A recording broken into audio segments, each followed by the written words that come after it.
अक्टूबर को एक बार शुरू किया था, जिसमें आप शिक्षकों के साथ वार्ता कर रहे थे, संवाद कर रहे थे। उसी श्रृंखला के तहत आज हम दोबारा यहाँ पर बात कर रहे हैं।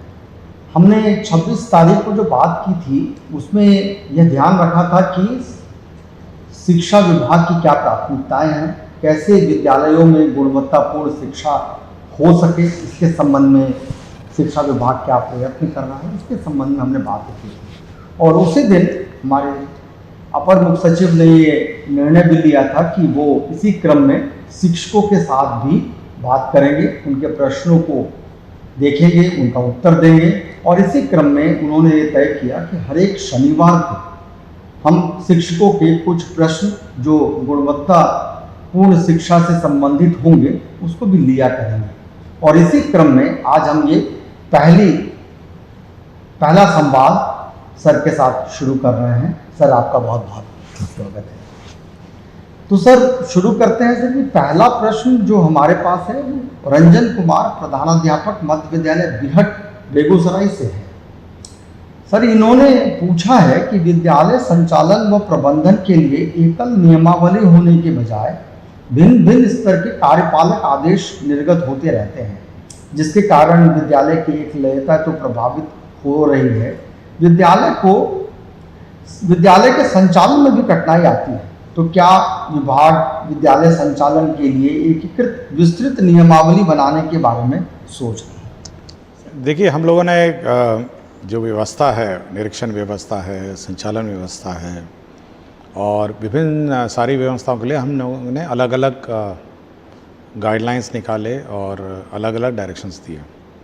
हम लोग की कोशिश होती है कि सभी पर मेरे स्तर पर अप्रूवल हो और ताकि सभी जो गाइडलाइंस है उसमें एक रूपता हो और सभी पदाधिकारी अपने स्तर से गाइडलाइंस नहीं बनाएंगे। तो वहाँ तक तो हम लोग एक रूपता देखते हैं और आप देखते होंगे कि हर गाइडलाइन में पुराने गाइडलाइंस का उल्लेख रहता है। प्रसंग जो होता है वो सभी का रहता है। लेकिन ये ज़रूर है कि हम लोग ने निरीक्षण के बारे में भी 4 पत्र निकाले और अटेंडेंस के बारे में भी निकाले, सभी के बारे में निकाले।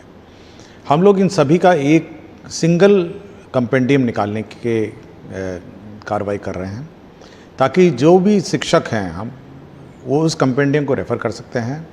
और हमारी कोशिश ये है कि जो भी हम लोग पत्र यहाँ से निर्गत करते हैं, हमारे डीईओ और शिक्षा सभी पदाधिकारी को बोला गया है कि जो भी पत्र यहाँ से निर्गत होता है उसकी प्रति पीडीएफ फाइल में इलेक्ट्रॉनिकली आप कम से कम टीचर लोगों को ट्रांसमिट कर दीजिए।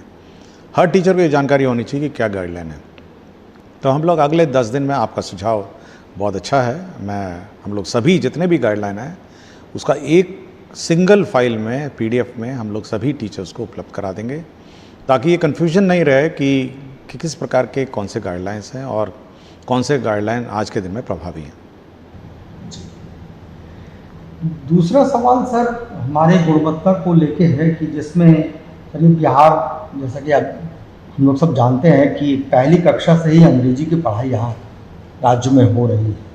और ये हम लोगों ने कहा था कि हम देश के बाकी राज्यों के साथ या देश के दूसरे लोगों के साथ भी कदम से कदम मिलाकर चल सकें, अपने बच्चों को भी अच्छी शिक्षा अंग्रेजी में दे पाए, यह आवश्यक है। इनका सवाल है सर, ये अंबुज कुमार हैं, उत्क्रमित उच्च विद्यालय लालोगढ़ बनमनखी पूर्णिया से। सर, इनका सवाल है कि गुणवत्तापूर्ण शिक्षा को स्थापित करने हेतु बिहार प्रदेश में हिंदी और अंग्रेजी दोनों भाषा में पढ़ाई जारी रखने की आवश्यकता है। बिहार में अब शिक्षकों की संख्या भी पर्याप्त है, क्या विभाग इस दिशा में कोई कदम उठाने जा रहे हैं? मुझे लगता है कि सर ये अंग्रेजी मीडियम से संबंधित ऐसा कुछ प्रश्न है क्या? देखिए, ये प्रश्न बार बार उठता रहता है कि अंग्रेज़ी मीडियम में भी पढ़ाई हो, लेकिन कुछ जो हम लोगों ने इस बार मंथन अपना कार्यक्रम रखा जिसमें सभी पदाधिकारियों से हम लोगों ने बात की, लोगों ने कहा कि स्थानीय भाषा में भी बात सिखाई जानी चाहिए। और इतना तक उन्होंने कहा कि अगर कक्षा 1 में मैथिली या भोजपुरी इसमें पढ़ाई जाए तो तब और बच्चों रुचि लेके पढ़ेंगे। तो आप तो अंग्रेज़ी की बात कर रहे हैं, मैं तो आपको मैथिली, भोजपुरी, अंगिका की बात कर रहा हूँ, जहाँ पे लोगों ने ये डिमांड रखा कि क्लास 1 में जो स्थानीय, जहाँ बच्चा जिस बोलचाल में घर में बोलता है उसमें पढ़ाई हो। लेकिन मैं यह ज़रूर मानता हूँ कि अंग्रेज़ी एक महत्वपूर्ण भाषा है और हमारे कम से कम 9th 10th 11th 12th जो 8वीं के बाद 9th 10th 11th 12th इन लोगों को अंग्रेज़ी में भी जो विषय है उसमें पढ़ाई होनी चाहिए। और हम लोग बाइलिंगुअल किताबें बना चुके हैं और इसको हम लोग प्रथम चरण में लाइब्रेरीज़ में, आपके जो स्कूल के लाइब्रेरीज़ में अधिक संख्या में उपलब्ध कराएंगे। तो जो बच्चा अंग्रेज़ी में अध्ययन करना चाहता है 9th 10th 11th 12th, तो उस अंग्रेज़ी किताब, एक तरफ हिंदी है और एक तरफ इंग्लिश है, तो आप अपने ही अध्ययन कर सकते हैं कि इंग्लिश और हिंदी। और यह ज़रूर अच्छी बात है कि बहुत सारे आज के दिन में शिक्षकगण हैं, तो उनको कहा यह जाएगा हमारे द्वारा कि जब आप हिंदी पढ़ा रहे हैं उसका अंग्रेज़ी रूपांतर भी एक्सप्लेन करेंगे। और आप देखेंगे जो कंप्यूटर भाषा इस बार जो कंप्यूटर किताब जा रही है 6, 7, 8 में, वो दोनों बाइलिंगुअल भाषा में है। मतलब वो जहाँ पे फाइल है, डायरेक्टरी है, वो इंग्लिश में भी लिखी है और हिंदी में भी लिखी गई है। तो मल्टीलिंगुअल बुक्स हम लोग इस बार उपलब्ध कराएंगे विभिन्न स्तर पर। बट यह ज़रूर हमारे सुझावकर्ता अच्छा सुझाव दिया, लेकिन जो क्लास 1 है, मुझे ये भी सुझाव प्राप्त हुआ है कि मैथिली, भोजपुरी और आंगिका में भी प्रथम क्लास में पढ़ाई जाए। बहुत बहुत शुक्रिया सर। अगला सवाल सर संबंधित है ओलंपियाड जैसे कॉम्पिटिटिव एग्ज़ाम्स को लेके। प्रायः ये देख रहे हैं हम लोग कि ऐसे एग्ज़ाम्स में बिहार के बच्चे कम से कम सरकारी विद्यालयों से कम जा रहे हैं, और सरकार बहुत कोशिश भी कर रही है कि हम कैसे इन बच्चों को इस तरह के कॉम्पिटिटिव एग्ज़ाम्स में ज़्यादा से ज़्यादा सहभागिता करवाएं या उनकी प्रतिभागिता करवाएं। सर इसमें सवाल है, अखलाक अहमद हैं, उच्च मध्य विद्यालय दिगहवा मसौढ़ी से, पटना से। सर इनका सवाल है सर कि क्या ओलंपियाड जैसे प्रतिद्वंदिता को प्राथमिक स्तर पर करने के लिए हम सोच सकते हैं? क्या इंटर स्कूल चैंपियनशिप को बीओ के द्वारा प्रखंडवार और वर्गवार कार्यान्वित करवाया जा सकता है? देखिए, बच्चों की संख्या बहुत ज़्यादा है। आपको जानकारी होगी कि पूरे राज्य में 2 करोड़ बच्चे हैं, और यह भी देखना पड़ता है कि लॉजिस्टिक्स का भी इश्यूज़ है। तो हम लोग ज़रूर क्लास 5 में हम लोग अपने स्तर पर एक ओलंपियाड कराएंगे, क्लास 5 में और क्लास 8th में। तो ये 2 क्लासेस हैं जो, जैसे मैथ्स हो सकता है, मैथ्स ओलंपियाड जो जिसका आंकलन आराम से किया जा सकता है, मैथमेटिक्स है, और साइंस ओलंपियाड है। ये तो 2 चीज़ें हैं जो महत्वपूर्ण विषय हैं और जिसका ओलंपियाड हम लोग शुरू करेंगे, और बाकी फिर देखते हैं। लेकिन हम लोग ऑनलाइन जो क्लासेस है, जो कंप्यूटर क्लासेस चलाते हैं, तो हम लोगों ने उसमें भी एग्ज़ाम का और उसमें भी परीक्षा का प्रावधान रखा है। नीट की हम लोग ट्रेनिंग देते हैं, उसकी परीक्षा भी लेते हैं, नीट की परीक्षा लेते हैं हम लोग ऑनलाइन समय समय पे। लेकिन बात आ रही है जो हमारे अखलाक जी हैं कि जो जूनियर क्लासेस हैं, तो जूनियर क्लास में क्लास 5, उससे जूनियर बहुत छोटे बच्चे हो जाते हैं। लेकिन जहाँ पे क्लास 5 में कि यह प्रतिभा खोज है, टेक्निकली एक प्रतिभा खोज है, कंपलसरी नहीं है, जो लिखना चाहेगा लिखेगा। तो प्रतिभा खोज जहाँ पे है मैथ्स में, साइंस में, तो ये प्रतिभा खोज हम लोग शुरू करेंगे। और जो बच्चे लिखना चाहें, कोई कंपलसरी नहीं होगा, हो सकता है 10% हो, 1 लाख 2 लाख बच्चे लिखें, तो ये हम लोग कोशिश शुरुआत करेंगे। बहुत बहुत शुक्रिया सर। सर इसके बाद जो सवाल पूछा है इब्राहिम सिद्दीकी, मध्य विद्यालय रामधनाव बनियापुर सारण से। सर इनका सवाल प्रशासन से संबंधित है, विद्यालय प्रबंधन से संबंधित है। सर क्या प्रत्येक विद्यालय को एक क्लर्क प्रदान किया जा सकता है ताकि विभिन्न प्रकार के रिपोर्ट एवं विद्यालय संबंधित अन्य सूचनाओं को उनके द्वारा संधारित किया जा सके और प्रधानाध्यापक और शिक्षक पठन पाठन के कार्यों में अपना 100% दे सके? देखिए, यह हम लोग के बहुत पहले ये सुझाव प्राप्त हुआ था, और हम लोग चाहते हैं कि जो टीचर है, जो हेडमास्टर है, वो अपना पठन पाठन में पूर्ण रूप से अपना समय बिताएं। और हम लोग नहीं चाहते हैं कि ये जो बाकी क्लर्क के काम हैं। तो उत्क्रमित विद्यालय में आपको याद होगा कि करीब 6200 हम लोगों ने पद सृजित किए हैं, और उसकी भी बहाली की प्रक्रिया आरंभ है। और अन्य जो विद्यालय हैं उसमें भी हमारे क्लर्क्स हैं, और साथ ही साथ जो हमारे अन्य अनुकंपा या अन्य व्यवस्था से जो बहाल होंगे, उसमें भी काफ़ी पढ़े लिखे हैं जो क्लर्क्स के रूप में कार्य करेंगे। इसलिए हम लोग कोशिश ये करेंगे कि कम से कम जो मिडिल स्कूल और हाई स्कूल है, उसमें कम से कम एक क्लर्क हो। प्राइमरी स्कूल में तो ऑब्वियसली संभव नहीं, संख्या बड़ी ज़्यादा है, बट मिडिल स्कूल और हाई स्कूल में क्लर्क ज़रूर हो और जो ये सारे काम जो कार्यालय कार्य हैं वो अपना करेंगे।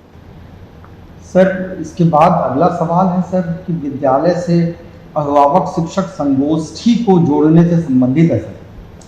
अर्पणा राज मध्य विद्यालय जरहरा बोध गया से ये पूछ रहे हैं कि समुदाय को विद्यालय से जोड़ने हेतु अभिभावक शिक्षक संगोष्ठी एक बेहतर नवाचार है, परंतु संगोष्ठी में अभिभावकों की उपस्थिति बहुत कम देखी जा रही है। ऐसे में हमें विभाग की ओर से कोई मार्गदर्शन दिया जाए। देखिए, जो अभी इस बार मंथन हुआ था तो उसमें इस पर बहुत विस्तृत चर्चा हुई थी अभिभावक संगोष्ठी पे, और ये बात चिंता भी व्यक्त की गई थी कि अभिभावक पेरेंट टीचर्स मीटिंग जिसको कहते हैं उसमें आते नहीं हैं।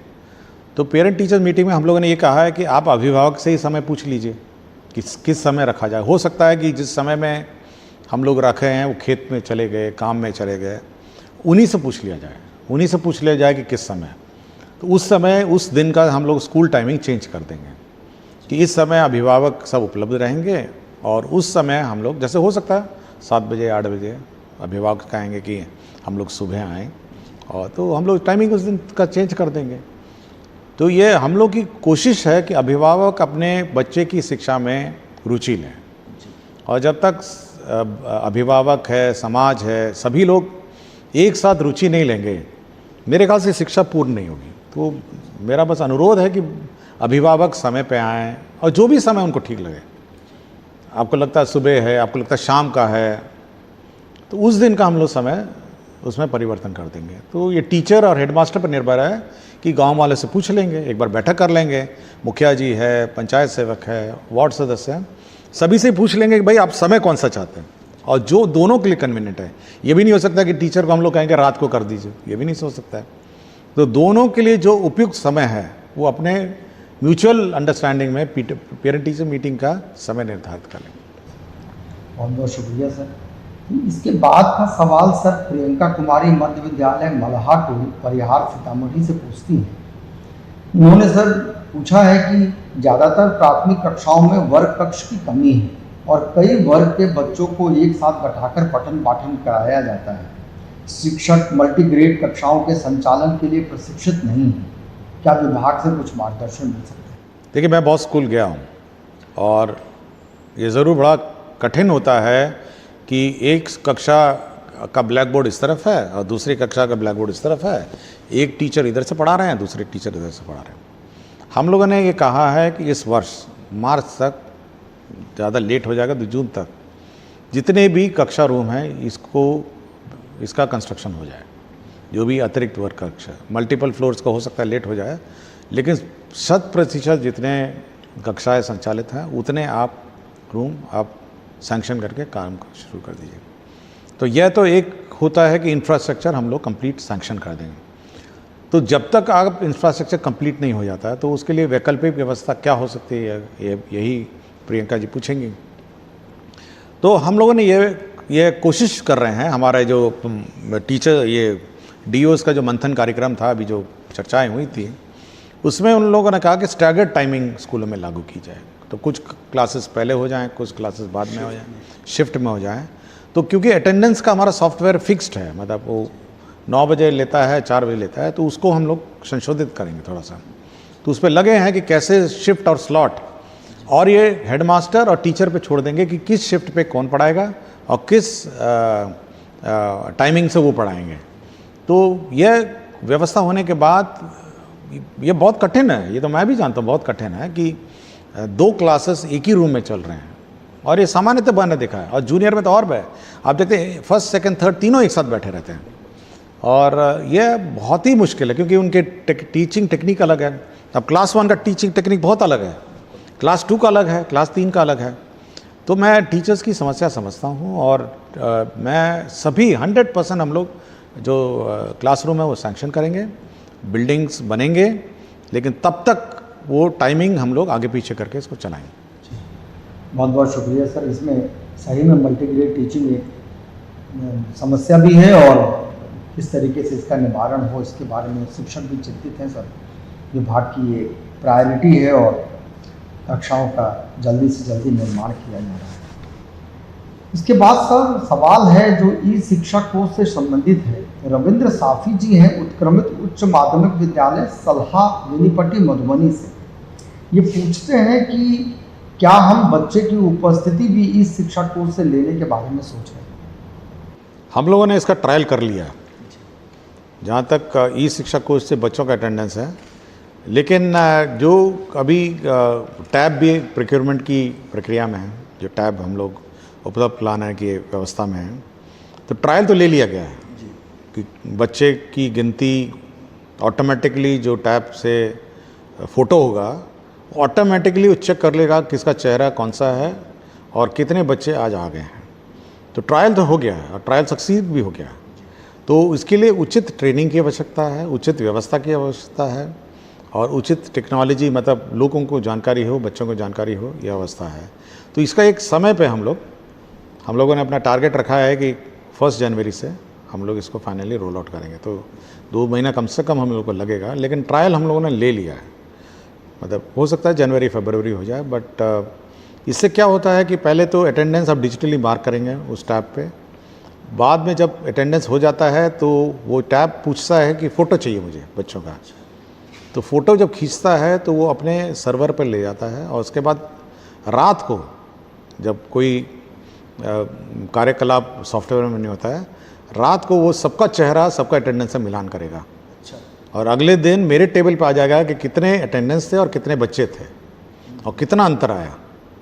तो कुछ तो सामान्य टेक्नोलॉजी अंतर हो सकता है, लाइट का अंतर हो सकता है, लेकिन अगर कोई बहुत ज़्यादा अंतर आ जाएगा तो वो तो मेरे सामने आ जाएगा कि भाई इतने बच्चे केवल 10 थे और अटेंडेंस लगा दिया 50। तो ये टेक्नोलॉजी ट्रायल हो चुकी है और सक्सेस भी हो चुकी है। अब ये प्रशिक्षण और बहुत हेवी ट्रेनिंग की आवश्यकता है, तो हम लोग ट्रेनिंग के बाद ही इसको लागू करेंगे। ये बहुत अच्छा होगा सर। इससे मुझे लगता है कि बच्चों के विद्यालय आने की जो रफ्तार वो बढ़ेगी भी और बच्चे सीख भी ज़्यादा। ये इमीडिएटली पता चल जाएगा कौन बच्चा एब्सेंट रहता है और रेगुलरली रहता है। तो हम उसको अप्रोच कर अभी अप्रोच कर पाएंगे, उसको पकड़ के लाएंगे कि भाई समझा के लाएंगे कि भाई स्कूल आई है, तो इमीडिएटली पकड़ा जाएगा। मतलब उसमें आपको किसी से पूछना भी नहीं है कि आज कौन सा बच्चा आया, कौन सा बच्चा नहीं आया, वो आपके फेस रिकग्निशन सॉफ्टवेयर बता देगा। ये बहुत अच्छा होगा सर। इसके बाद सर एक जनरली एक्सेस से रिलेटेड है कि क्यों हमारे सरकारी विद्यालयों में बच्चे कम नामांकित होते हैं। ललन कुमार उत्क्रमित मध्य विद्यालय बसावनपट्टी राघोपुर सुपौल से हैं। ये पूछते हैं कि एक सक्रिय व्यवस्था और मेहनती शिक्षकों के होते हुए भी सरकारी विद्यालयों में आम जनों का विश्वास कम क्यों हो रहा है सर, इसकी क्या? देखिए बसंत जी, मैं एक विद्यालय गया था, उर्दू माध्यमिक विद्यालय 12चट्टी में थी और बहुत बड़ा कैंपस था। मतलब हमको लगता है कि करीब 2.5-3 एकड़ का कैंपस था, बिल्डिंगें भी थी, सब था और मिड डे मील भी था वहाँ पे। लेकिन बगल में दीवार के किनारे एक तो स्कूल, प्राइवेट स्कूल खड़ा हुआ था और उस स्कूल का निरीक्षण किया। हमारे बच्चे जो थे चौक में मिले, मतलब जो जीटी रोड के सड़क पे हमको मिले बच्चे, और 10 बजे का समय था, 10 सवा 10 बजे। मैं पूछा भी बच्चों से कि भाई 10 बजे तो स्कूल नहीं है। आराम से चलते हुए आ रहे थे, 2-3 लड़कियां थी चलती हुई आ रही थी। और जब हम स्कूल के अंदर घुसे तो पूरी मतलब इंफ्रास्ट्रक्चर वाइज सब कुछ था, कंप्यूटर भी था, क्लासरूम भी थे, सब कुछ था, बेंच था, डेस्क था और टीचर भी फुल थे। मतलब टीचर की संख्या एक भी एब्सेंट नहीं था टीचर, और अच्छे टीचर थे। मतलब बहुत पढ़े लिखे टीचर भी थे और वेल टू डू टीचर, मतलब अच्छे टीचर थे। कोई टीचर में त्रुटि नहीं थी, इंफ्रास्ट्रक्चर में त्रुटि नहीं थी, बेंच डेस्क में त्रुटि नहीं थी। लेकिन बगल वाला प्राइवेट स्कूल है वो बिल्कुल भरा हुआ था, बिल्कुल। मतलब जब मैं उस किनारे बाउंड्री पे गया तो बिल्कुल खचाखच आवाज़ आ रही थी। मैं जानबूझ के गया नहीं अंदर, लेकिन मुझे लगा कि इससे कम से कम 3 गुना बच्चे उधर हैं और मल्टी स्टोरी बिल्डिंग थी, 1 floor, 2nd floor, 3rd floor, मतलब तो भरा हुआ। ऐसा लग रहा है जैसे बच्चों को मतलब ठूस के इसको प्राइवेट में भरा गया है। तो ये मानसिकता जो है ना, ये सामाजिक मानसिकता है। एक तो पेरेंट्स को गवर्नमेंट स्कूल को सीरियसली लेना चाहिए। जैसा बोला ना, अभिभावक अपना आते नहीं है, तो प्राइवेट स्कूल में अभिभावक नहीं आएगा तो बच्चों को निकाल देगा। वो तो अगर पेरेंट टीचर मीटिंग में अभिभावक नहीं जाएंगे तब समझ सकते हैं कि प्राइवेट स्कूल क्या करता है। और अगर प्राइवेट स्कूल में अगर यूनिफॉर्म के बिना जाएंगे तब क्या करेगा? घुसने नहीं देगा, बाहर खड़ा कर देगा बाउंड्री के बाहर। और प्राइवेट स्कूल में अगर बच्चा अपनी नोटबुक नहीं लेकर आएगा, होमवर्क नहीं करके आएगा, देखिए क्या होता है। तो ये पेरेंट्स को भी देखना है कि शिक्षा मुफ्त है, लेकिन इसका मतलब नहीं है कि ये मुफ्त शिक्षा किसी भी स्तर पर जो पेड शिक्षा है, जिसको प्राइवेट शिक्षा है, उससे कम है। हम यूनिफॉर्म के लिए पैसा भी देते हैं आपको, हम खाना भी मिड डे मील खिलाते हैं, सारी किताबें भी देते हैं, बैग पेंसिल नोटबुक तक देते हैं हम। प्राइवेट स्कूल में तो सब आपका पैसा लगता है। तो किसी भी, देखिए, अभिभावक को भी समझना चाहिए कि ये बहुत सीरियस पढ़ाई हो रही है और सरकार इस शिक्षा व्यवस्था के प्रति बहुत सीरियस है। कोई कैजुअल पढ़ाई नहीं हो रही है, मैं देखता हूँ बहुत सीरियसली पढ़ाई होती है। और परीक्षा तो बिहार बोर्ड को ही लेना है, बच्चे यहीं से अपेयर। हाँ, अब केवल एवरीडे मतलब good morning good evening English में बोल के, टाई पहन के और मतलब प्राइवेट यूनिफॉर्म पहनने से थोड़ा ना शिक्षा हो जाती है। मतलब अगर यही समझ है तब तो बड़ा चिंता का विषय है। तो सरकारी टीचिंग को पेरेंट्स, समाज, सभी लोगों को बहुत सीरियसली लेना चाहिए। और जब तक सब लोग नहीं लगेंगे, सब लोग, देखिए सामाजिक व्यवस्था है। मैं तो कभी कभी पूछता हूँ कि कभी यूट्यूबर मैंने देखा ऐसे घुस जाते हैं, टीचरों का प्रश्न पूछने लग देते हैं, क्लास चल रही है बच्चों का पूछने। मैं कभी कभी पूछता हूँ कि कभी प्राइवेट स्कूल में ट्राई किया यही बात? प्राइवेट स्कूल में गए और घुस जाइए प्राइवेट स्कूल में और किसी प्राइवेट टीचर से पूछ के देखिए, उन्होंने तो एग्जाम पास किए हैं वो लोग। तो सी उसकी तो परीक्षा भी नहीं होती है ना। यहाँ तो बीपीएससी लिखा है, अपना ये जो सक्षमता परीक्षा सब लिख के आए हैं। यहाँ तो they have qualified an exam. तो आप ट्राई वहाँ करिए ना। तो आप इस व्यवस्था को सीरियस लेना चाहिए and everybody should take it. मैं तो कहता हूँ पत्रकार को भी इसको सीरियसली लेना चाहिए। हम सुझाव लेने के लिए बहुत ओपन है, हम तो आज सुझाव ले ही रहे हैं आपसे। लेकिन इस व्यवस्था, शिक्षा व्यवस्था बहुत सीरियसली लिया जाए, पेरेंट्स सीरियसली लिया जाए। बच्चा अगर 9 बजे से पहले स्कूल नहीं जाए तो उसको डांटना चाहिए कि क्यों नहीं तुम स्कूल जा रहे हो, तुम्हारा तो 9 बजे स्कूल है। अब आराम से लड़कियां जा रही हैं 10 बजे, चौक में मिली, आराम से जा रही है, कोई अर्जेंसी नहीं, मतलब आराम से जा रही है। जैसे ऐसा लगता है जैसे कि मतलब हेड मास्टर जी अपना एक्सेप्ट कर ही लेंगे। अब लोग सोचता है कि सरकार चला रही है तो कैसे नहीं लेगा बच्चा, 11 बजे आएगा तो बच्चा क्यों नहीं क्लास में बैठेगा। ट्राई करिए ना, यही चीज़ ट्राई करिए प्राइवेट स्कूल में। हम लोग उस व्यवस्था नहीं लागू करना चाहते हैं, पनिशमेंट की व्यवस्था, कॉर्पोरल पनिशमेंट की व्यवस्था। हम लोग चाहते हैं कि समाज कोऑपरेट करे, सब लोग कोऑपरेट करें। अब वो कहता है कि बस से, दुनिया भर से बस से इकट्ठा करके लाता है, और दूर दूर से, पता नहीं कहाँ से। हमको बोला 12 चट्टी का स्कूल था, NHGT रोड पे था, बोला दूर दूर से आता है, पूरा ठूस के भर देता है स्कूल को। भाई हम तो हर गांव में, हर पंचायत में हम लोग स्कूल खोले हैं भाई, हम तो आपके बगल में खोले हुए हैं। तो ये मेरा थोड़ा है कि समाज का मानसिकता बदलना चाहिए, तब ये। और सरकार बहुत सीरियस है एजुकेशन में, सरकार बहुत सीरियस है। 20% बजट सरकार का पता ही शिक्षा में जाता है, 20%, 100 रुपये में 20 रुपये सरकार जो खर्चा करती है शिक्षा में जाता है, इससे ज़्यादा क्या खर्चा करेगी। तो सब लोग उसको सीरियसली लें, और ये समाज का पैसा है, कोई व्यक्तिगत सरकार का, अपना किसी व्यक्ति का पैसा नहीं है, ये समाज का पैसा है, और उसे शिक्षा हम लोग देते हैं। तो सीरियसली इसको लिया जाए और सीरियसली इसको, मतलब इस व्यवस्था को सीरियसली कंसिडर किया जाए। बिल्कुल सर, कोई कारण नहीं है कि हमारे भी सरकारी स्कूल बहुत अच्छे हों और प्राइवेट स्कूल से क्यों नहीं कम्पीट करें, इसके लिए कोई कारण बनता नहीं है। सर ये अगला सवाल है ललन कुमार राय उत्क्रमित मध्य विद्यालय छोटा उड़वा दोनवारी खुटौना से। सर ये बेसिकली प्रशिक्षण से संबंधित सवाल है इनका कि क्या 6 दिवसीय प्रशिक्षण की जगह पर 3 दिवसीय गुणवत्तापूर्ण प्रशिक्षण हम शिक्षकों के लिए आयोजित कराया जा सकता है, तथा प्रशिक्षण की गुणवत्ता का फीडबैक हम शिक्षकों से भी लिया जाए। देखिए, पहले तो जो प्रशिक्षण की व्यवस्था है उसमें मूल चूल परिवर्तन की हम आवश्यकता है, ये मैं, और बहुत ही हम लोग बहुत चिंतित हैं प्रशिक्षण को लेकर, और हम लोग डिस्ट्रिक्ट लेवल पे ही प्रशिक्षण कराएंगे। ये पहले तो जिला से बाहर भेजते थे, और हम लोग का मानना है कि देखिए 1 दिन जाने में लगता है, 1 दिन आने में लगता है, तो 2 दिन तो ये हो गया। और उस प्रशिक्षण की भूमिका बांधने में भी एक दिन लगता है और लर्निंग कर्व रहता ना। तो देखते हैं कितना समय लगेगा, कितना हम लोग समय में इसको कर पाएंगे, बट हम लोग मूल चूल परिवर्तन करेंगे और रेगुलर हम लोग ट्रेनिंग इसमें रखेंगे और चाहेंगे कि मतलब शॉर्ट हो, संक्षिप्त हो और रेगुलर हो और इफेक्टिव हो। और जहाँ तक हम लोग का ये फीडबैक का है प्रश्न है, तो हम लोग अब चाहेंगे कि जो भी प्रशिक्षण प्राप्त करते हैं, प्रशिक्षण के बाद वो अपना फीडबैक फॉर्म भरेंगे कि क्या उन्होंने शिक्षा लिया नहीं लिया। और साथ ही साथ हम लोगों ने जो टीचर्स हैं, जो हमारे टीचर्स ट्रेनिंग कॉलेज के टीचर्स हैं, उनको भी हम लोग कुछ स्कूल अटैच कर रहे हैं ताकि यह भी देखें कि जो आप पढ़ाए हैं टीचर को, वास्तव में जो पढ़ाई है वो वहाँ इम्प्लीमेंट टीचरों ने किया नहीं किया। तो कुछ स्कूल्स हम लोग टेस्ट बेसिस में अटैच करेंगे ताकि वो लोग देख के आएँ कि उनका जो टीचिंग है वो सही दिशा में जा रहा है या पढ़ा कुछ रहे हैं और हो कुछ रहा है।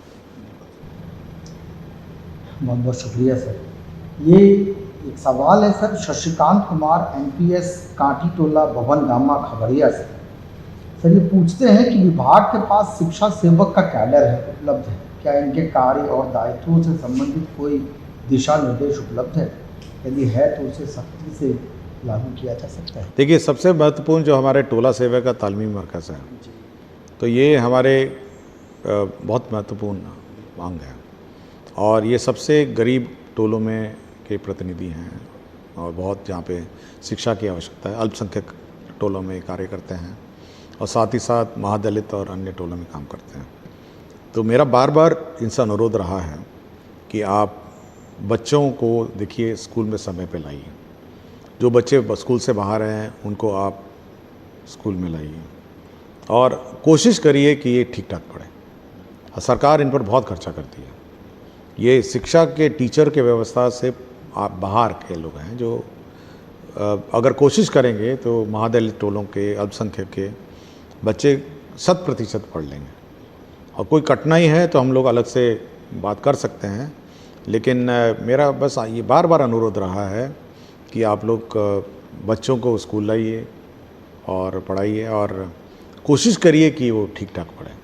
पढ़े लिखे लोग हैं, आपके तालीमी मरकज़ के लोग पढ़े लिखे लोग हैं, आपके टोला सेवक पढ़े लिखे लोग हैं। तो कोशिश करिए जल्द कि अपनी मेहनत लगा के ये सब समाज, ये ही है जो अपेक्षित समाज है, इसमें शिक्षा स्तर में सुधार हो। बहुत बहुत शुक्रिया सर। ये 10 प्रश्न आज हमने लिया है और हम आगे भी हर एक शनिवार को, जैसा कि आपने कहा है कि हम चुने हुए प्रश्न शिक्षकों से लिया करेंगे। हम शिक्षकों से भी अनुरोध करेंगे, अपील करेंगे कि वो अपने प्रश्न जो विद्यालय प्रबंधन से हो, कक्षा वर्ग कक्षा से, अब बच्चों से भी, अगर कोई बच्चा भी पूछना चाहे तो वही पूछ सकता है कि, तो हम लोग बच्चों से का भी प्रश्न, आज बच्चों का प्रश्न नहीं आया है, आज केवल टीचर्स लोगों का आया है। तो कोई बच्चे भी अगर पूछना चाहें तो हम लोग अगली बार से 1-2 बच्चों का भी प्रश्न हम जवाब देंगे। तो हम लोग अगली बार से और प्रश्न लिया करेंगे। ये हमने शुरुआत की है और ये बहुत स्वस्थ परंपरा हमने इस्टेब्लिश की है। बहुत बहुत शुक्रिया आपको सर, बहुत बहुत धन्यवाद।